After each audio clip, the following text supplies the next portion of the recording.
I love the way the First Gen Lounge makes me feel. Because it creates a space where I belong. Where we're able to create community. The fact that it's a community.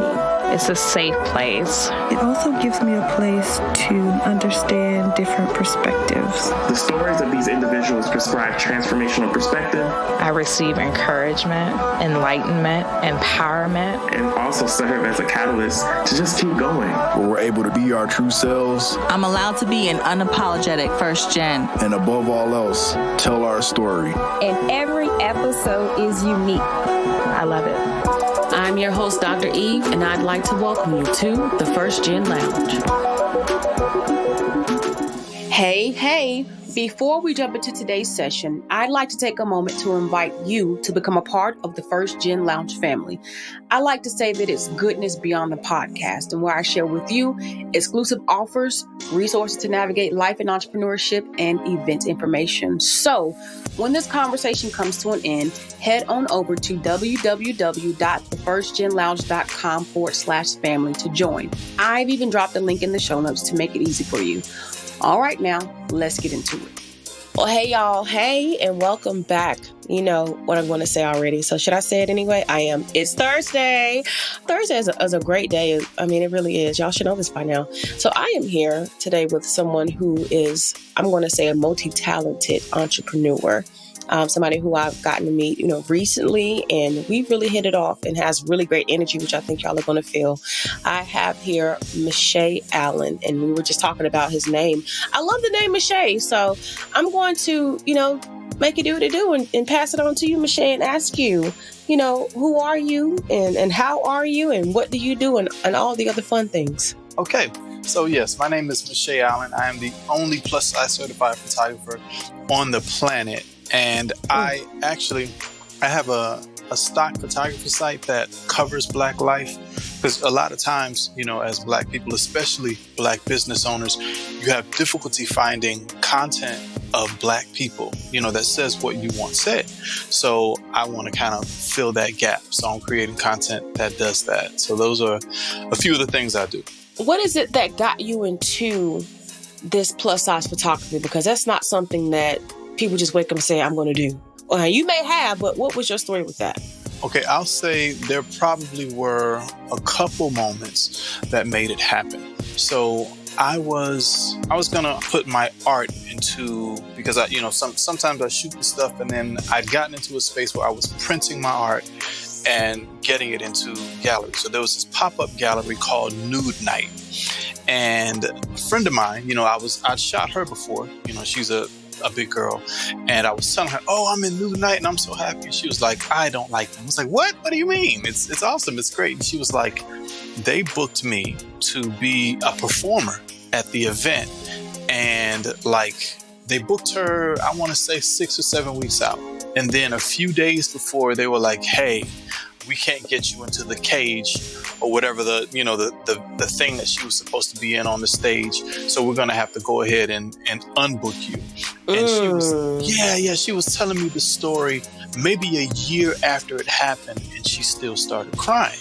I was like, wow, and it just made me think, I've always been an artist in terms of my work, and I started moving more towards, hey, I know I can take a good picture. How can I make this a lifestyle? So I wanted to move more into the business aspect of it. And it hit me that, hey, plus size people have money too. We do. Right. And nobody wants to shoot them. I used to live in Orlando, and they would have these large scale photo shoots where they would have tons of models and tons of photographers. And a lot of my plus size friends would be like, nah, I ain't going, because nobody wants to shoot me. And I'm like, what?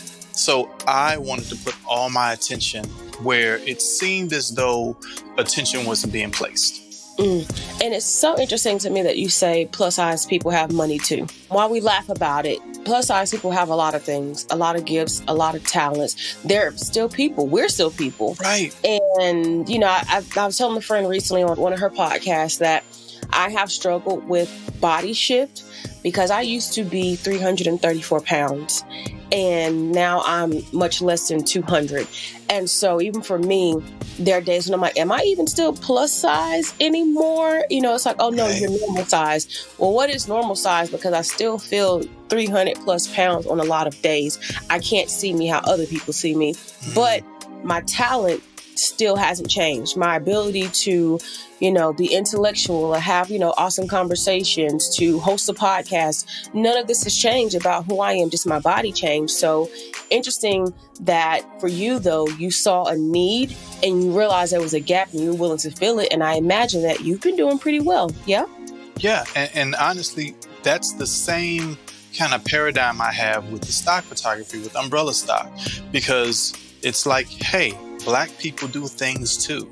Yes. It's like I shouldn't have to hunt for an image of, like, my daughter's left-handed, So it's like, oh, there should be images if you want a picture of a little Black girl who's drawing with her left hand. That shouldn't be impossible to find. My wife's left-handed. You should be able to find a Black woman working on a computer and using a mouse left-handed. That shouldn't be or using left-handed scissors. That's simple stuff. We know it exists. Yeah, but something you don't think about, right? But then I'm like, I've never even thought about that. I guess because I'm right-hand dominant. Right. And I just never think about the hand the person is using, but the world wasn't created for left-handed people either. Right. Again, it's still one of those, because they have a left-handed scholarship, so it's looked at as something special. But you're right, and even in starting my own business, I too could not find images of Black women in photo stocks. I would put in something like friends, or going out, or excited, and nothing was me. And even further, nothing was me in plus size. Right.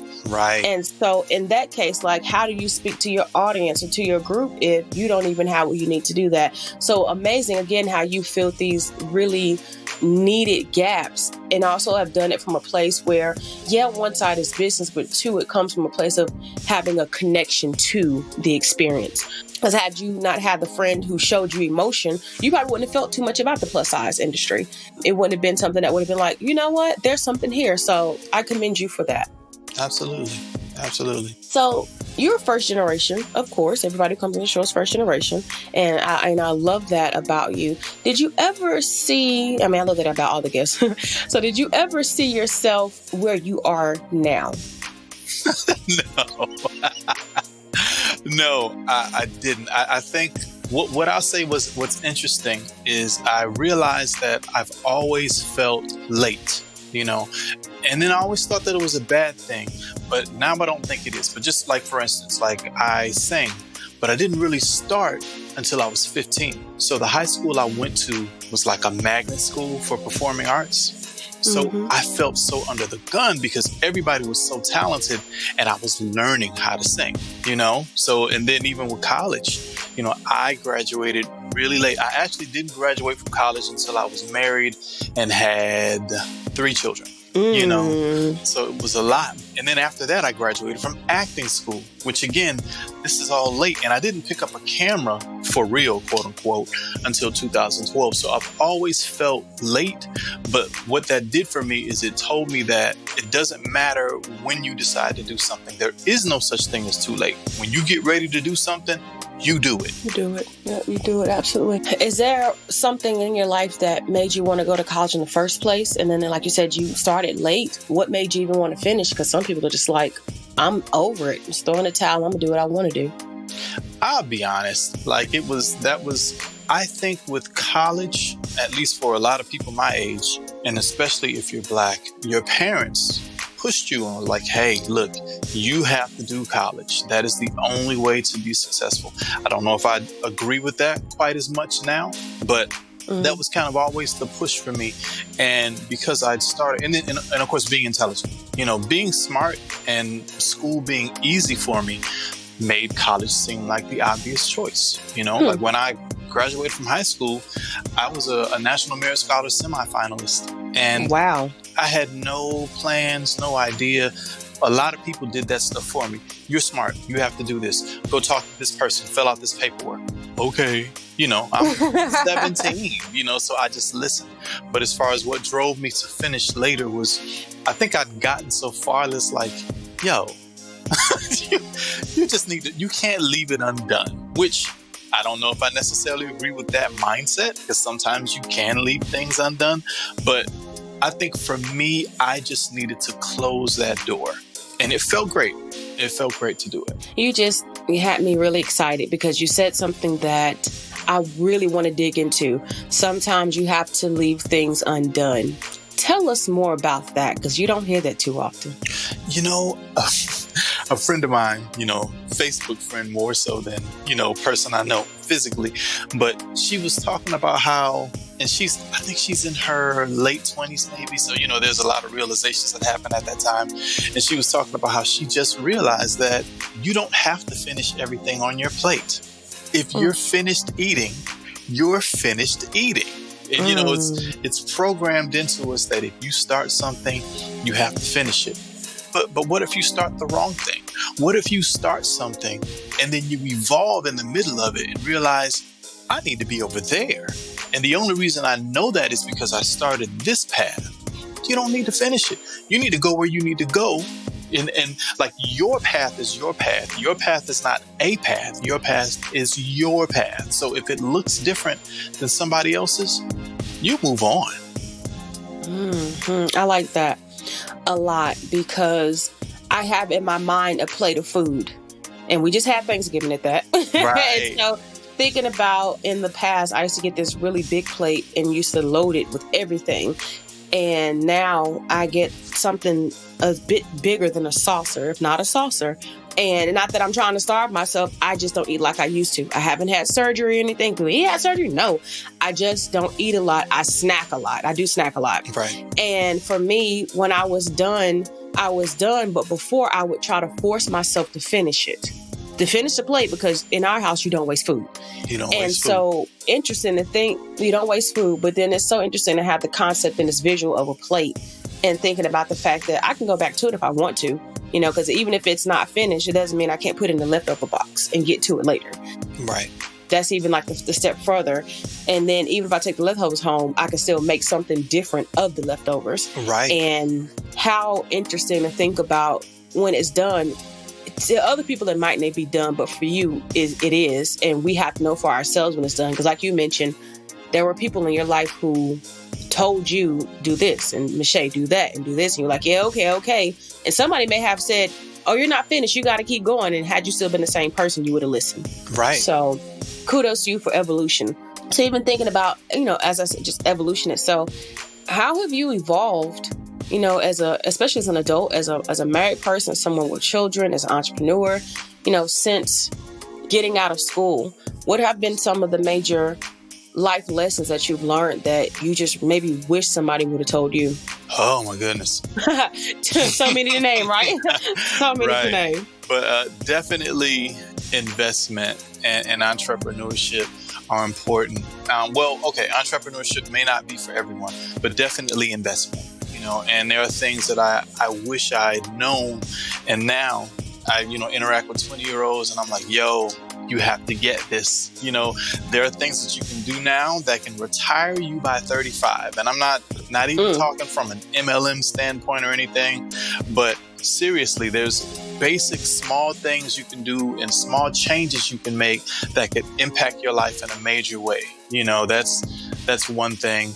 And I think the other thing is, I'm moving with the world. So again, go back to our parents. Your parents, you got you a good job with the county, the city, or whoever was going to give you a pension, and you stay there for 30 or 40 years and you're good to go when you're done. And because that does not exist anymore, our parents tend to still push us in that direction, but it's not there. So now my mindset, and this is, this might be dangerous for some, but my mindset is that my dedication and my allegiance is to the 7 people in my home. Yeah, we got 5 kids. So that is my allegiance, not to a job. So I will work the job as long as it serves the needs of the 7 people in my home. Once it no longer does that, then I make adjustments. I can dig that. Let's go back a quick minute, though, because you said something again about the investment and retiring at 35. If you could give us examples of what you mean by that, what do you mean by that? I am bent out of shape right now.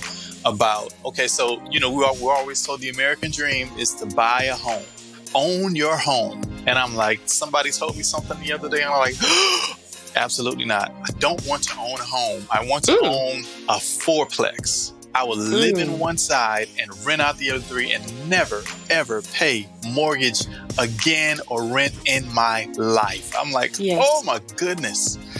And like, that's something that you could reach for at that age. At that age, you could be aiming for home ownership, but instead of buying a home, you could buy a multifamily property and then you're done. Can you imagine if you don't have to pay rent or mortgage ever again? What's great about this is accessible to everybody. This isn't some type of, I'm not trying to sell you something. There's nothing going to happen at the end of this podcast to point you towards me to give me money or to make that happen for you. You can go do that on your own now. I'm like, wow. And that's something that a 20-year-old can aim for, because a 20-year-old would aim for home ownership. Don't do it. Don't do it. Don't do it. I listened to a podcast recently. Funny you mentioned that. And the young man said that's exactly what he did. He actually got like a duplex. Like a duplex. Mm-hmm. And he rented out half of it. But then for the other half, he Airbnb'd it. Oh, my goodness. And he stayed on the couch. Wow. So it was a shared Airbnb. You get the room, you get the space, of course, and he would sleep on the couch. So between the duplex being paid for and the rental on the Airbnb, he was coming out $1,000 a month on the good end. And he would pocket. I'm supposed to be letting you talk. 400, right? I can't. I'm freaking out. Oh no. It's a conversation. We're having a conversation. Like, I mean, it's cool. It's totally cool. It's fine. I love the naturalness, the reaction. So he had $1,000 in surplus. He put $300 or $400 in reserves, and the other $600 was for him to invest. So he just saved money and moved out of that, rented the other part of the duplex, and he moved into a townhouse. Okay. And did the same thing. Whereas this time he had 3 roommates. He slept on the couch. Mm-hmm. And he took that money and paid the mortgage, took the surplus, put some in reserve, and then did with the other part, like just investing it. And I was thinking to myself, holy crap. So you saying this is like, oh my gosh, the things that people just didn't tell us. Here's the dream. Yeah. This dream. I keep seeing, because you want the massive, the amazing house, right? So I see there's like a 94-unit apartment complex here where I am. Mm-hmm. So that's probably like, I don't know, maybe 7 or 8 floors. And it's $13 million, which sounds like a lot. But the mortgage on $13 million is, I think, between $10,000 and $20,000 a month, right? But the rent collected is like $40,000 a month, right? So I'm like, if I get that, I own the top floor. That's my house. I have a 15,000 square foot home. Why are you living in an apartment? Okay, you come up the elevator and you gonna see. You come directly into my house. Like, that's the dream for me. I love that. I really do, because you don't think traditionally about what the dream is. People want white picket fences and the dogs and a house on a hill. And for you, it's like, and I love being in the city. So if I had a dream about what my ideal house looked like, it would have been something like that, in a high rise in the city. Something that, before I got married or had even considered married, I was like, yeah, I'm going to have a townhouse in the downtown area one day and just be living my best life. But now I think about a little house and some land every now and then. But for what it's worth, though, have you watched Power? I haven't watched Power. Watched Power? No worries. Look, your black car's not revoked. But definitely thinking about just how he had this beautiful, magnificent view of the city in the top floor in the penthouse. And I'm like, gosh, I can feel that. It just gives you an energy. So I love your dream. And Michea, I'm looking forward to you making this happen in the next 5 years or so. Me too. I'm not playing. Like, invite me down so I can come see the house too, because it's like, wow, that's and then you're not having to pay for rent. You're not having to pay the mortgage. Right. And then minus having to pay for employees and maintenance workers and stuff like that, you're still coming out on the upside of things, granted that things go well. And so again, things that people don't tell us. I don't remember having conversations about real estate, about stocks and bonds, just ways to invest and how to flip your money when I was growing up. And that's not to say that my family did anything wrong, but you don't know what you don't know. They did what they knew. So they did what they knew. Right. So what I try to do, like, kids, people my age fuss about kids being on YouTube all the time. I'm not fighting it. I try, and being a parent is difficult, but I do try to at least a couple times a week say, hey, y'all have a seat. Let me show you this. And I said, and I'll tell them, you may not understand all of this. You can ask me questions, but I'm going to show it to you so at least it's in your head. So my kids are getting real estate. They're getting Black history. They're getting stocks. I was like, you know what? They need to know what their daddy does. So I showed them a video on color theory, just so they have an idea of the world that their parents live in, from a business and a socioeconomic and social standpoint. I don't want them to just kind of float through and get what they get from school, Absolutely. Like, it's my job to educate them too. And so, like how we're saying, I wish someone would have told me, I'm trying to tell them now. Like, I want my kids to I wanted to get to the point where you don't have to ask mommy and daddy for money because you have a business. Yep, you know how to make your own. Yeah. You know how to make your own. So thinking even of, you're talking about having your children on, what you're teaching them, what other plans do you have in terms of leaving your legacy or passing your business down? Are there things that you're doing with that? Well, I'm trying to build it myself. So my kids do understand. Like Daddy, you're making a t-shirt now, and I want them to understand that money is something that you can go get and you don't have to go ask a person for, because that's what you do when you have a job. When you have a job, you say, hey, I have some time, you have some money, can we exchange? Whereas when you're a business owner, you say you have money and I have something that you want, and I'll give it to you if you give me that money, and it doesn't matter. You take the money from anybody. Whereas with your job, you're stuck with, I just got to get money from these people and I can't do anything else. So I do want my kids to understand that. And this is not what we're talking about, but one thing we do that we like is we try to, whenever they do something, we have email addresses for all of our kids. Mm-hmm. So we will type them a little note and send it to them. Because I'm sure you've probably heard stories of, when you were younger, you did or you said X, Y, and Z. I think it's different for them to see it in the moment. And we're not going to give them, we're going to give them the keys, quote unquote, to the email once they turn 18. So This is the story of your life through our eyes in the moment at the time, you know what I mean, while you grew up. And it might be a little overwhelming for an 18-year-old, but I think it's a different way for them to see us, because it's not this kind of a legendized, if you will, story of what happened. No, I'm telling you what happened that day and how I felt and what was going on with me and what was going on with you. That is dope. I have not heard of that at all. And I'm like, oh man, what a way, one, to use technology to preserve the moment, and not in a way that's public, like social media. Right. But also in a way that it's kind of like them getting, what are those things called? Trust funds and stuff. You turn 18, you get it. So it's still just thinking about this gift that you're giving them of memories that, unless they just delete their account and do something bizarre, or something happens with the internet by some crazy happenstance that they have, that is creative. There are going to be some people doing it after they hear this. I'm going to be like, I'm going to do that now.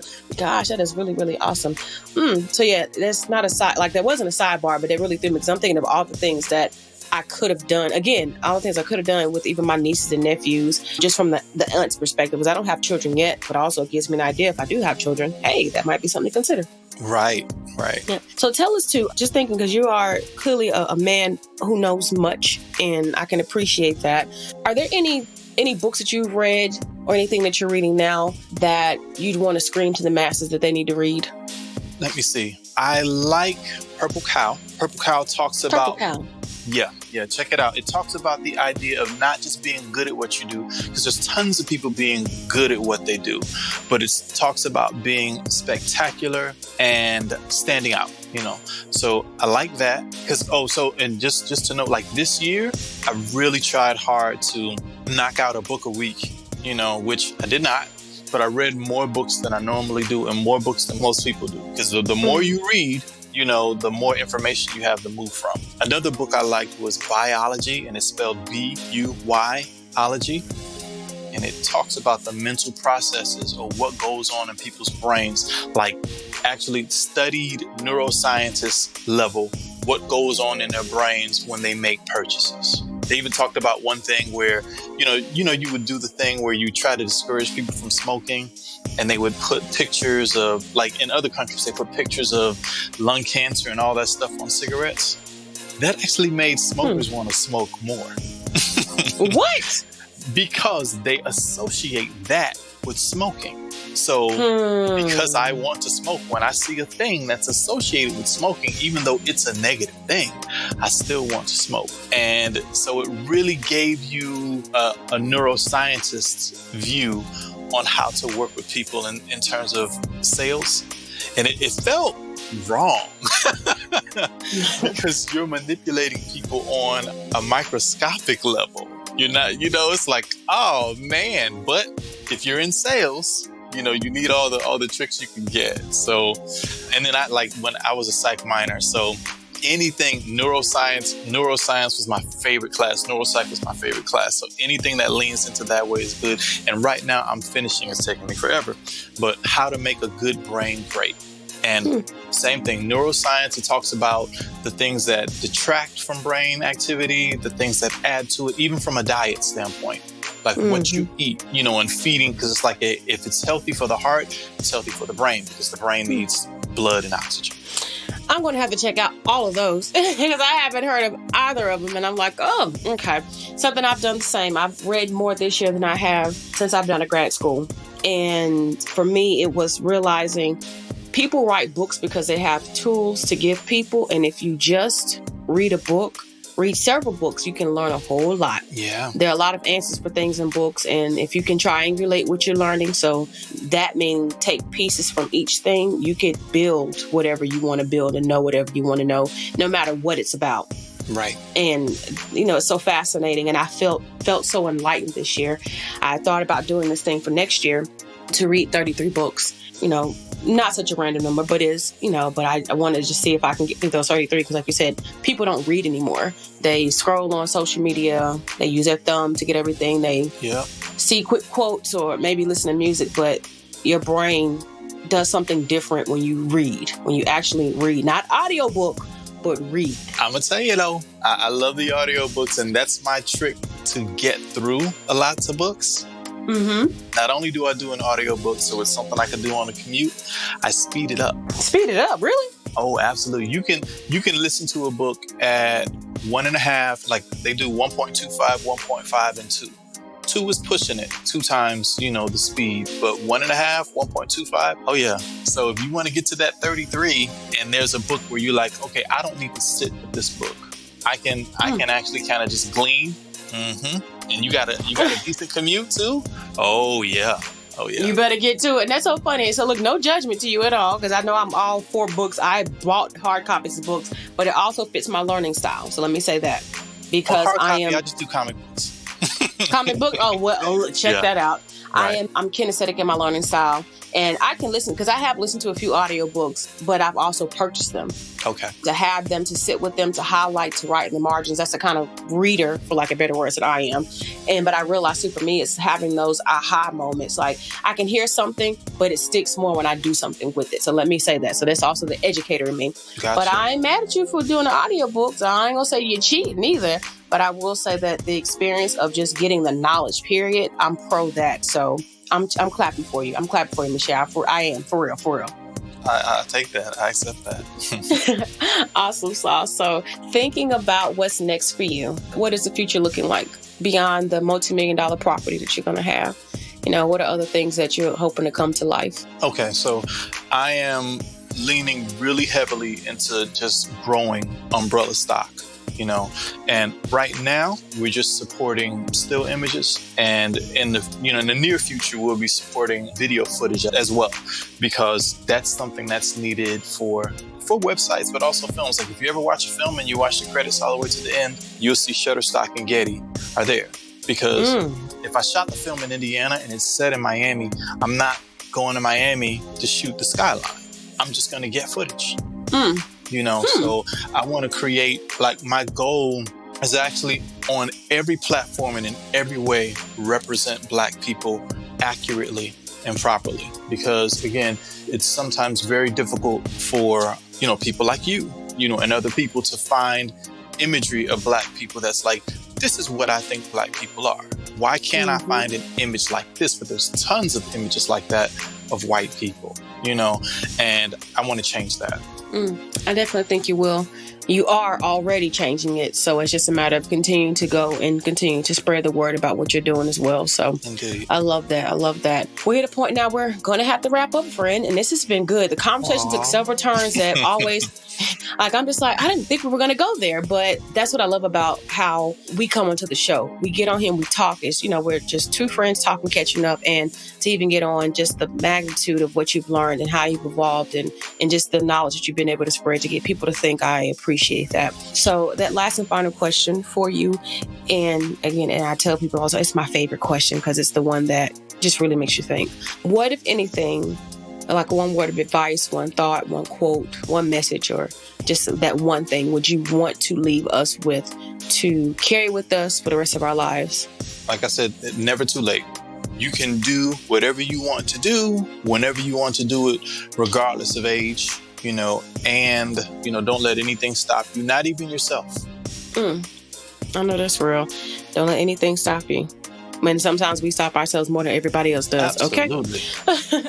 Where in the social space can the good folks find you, friend? Okay, so you can go to umbrellastock.com. I believe on Twitter, I am uStockImages. And I believe it's Umbrella Stock as well on Instagram. I'm supposed to know this stuff cold, right? But yeah, and as a photographer, you can find me at asharpphoto.biz, and on all platforms, it's at asharpphoto. Awesome. Well, somebody's going to find you because we have creatives that tune into the show, I know. And again, one thing I love about the diversity of guests is that you all bring a different flavor. You all bring a different strength. Your thought process is different. And I love that you can resonate with somebody who's like, hey, I want to do that too. I'm going to do that as well. Because though you have education, and I know that you've utilized it and utilized it, you're still doing things that make you happy. And that's important. Right. So, Michea, thank you again for your time, for your energy, for your wisdom. You have been a joy. And we are here to support you in all your endeavors ahead. So wishing you the best of luck. And thank you. Well, thank you, Dr. Hudson. Before you go, I just want to take the time to say thank you again for tuning in, for being in this space. I really appreciate you. Now, if any part of the show did anything for you, then pass the word. Tell a friend, text, email, DM, let them know about the First Gen Lounge so we can continue to inspire others that are around us. I want you to come back and kick it again. But in the meantime, keep pressing forward.